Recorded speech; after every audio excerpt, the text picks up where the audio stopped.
Hi hello welcome to my channel travel with Chandan. प्रथमतः मु आपनको रथयात्रार हार्दिक हार्दिक अभिनंदन एंड शुभेच्छा जनाऊँगी। तो मु प्रथम ब्लॉग रे आपनको कही कि आमे बाइक राइड करचु भुवनेश्वर टू केदारनाथ।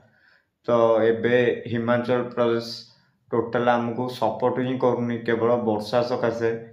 तो आमे एबे ग्रुप टूर रे ही जाऊचु, आम सहित दुई जन कपल भी जाउछंती। तो सेटिपे आमे बाइक टूर कैंसल कर साइलानु।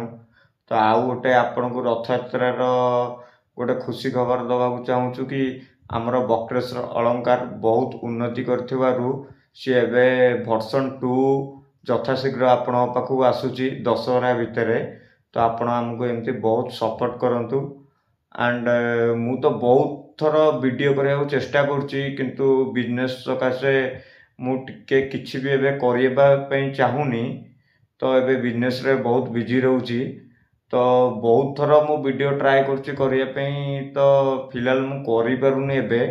तो आगु को आपण पाखु बहुत शीघ्र वीडियो आसीबो, क्योंकि न्यू मैनेजर गोटे पोस्ट होबार अछि।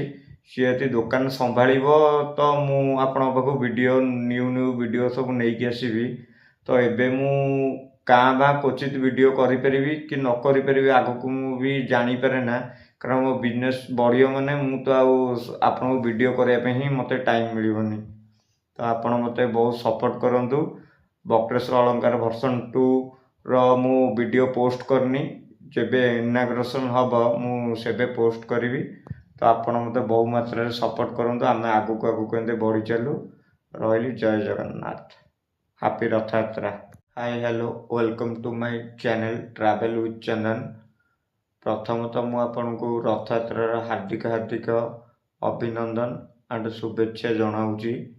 तो मु प्रथम ब्लॉग रे आपनको कही कि आमे बाइक राइड करचु भुवनेश्वर टू केदारनाथ।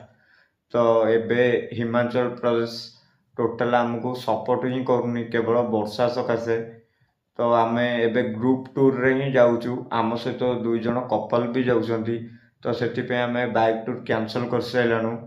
तो आउ गोटे आपनको रथयात्रार गोटे खुशी खबर दबाकू चाहूचु कि आमर बक्रेश्वर अलंकार बहुत उन्नति करथिबारु सी एबे वर्षन 2 यथाशीघ्र आपण पाखु आसुची दशहरा भितरे। तो आपण आमको एमती बहुत सपोर्ट करंतु एंड मु तो बहुत थर वीडियो करने चेष्टा करुच्ची, किंतु बिजनेस सकाशे मु टिके किछि भी एबे करिबा पई चाहुनी। तो एबे बिजनेस रे बहुत बिजी रहूची।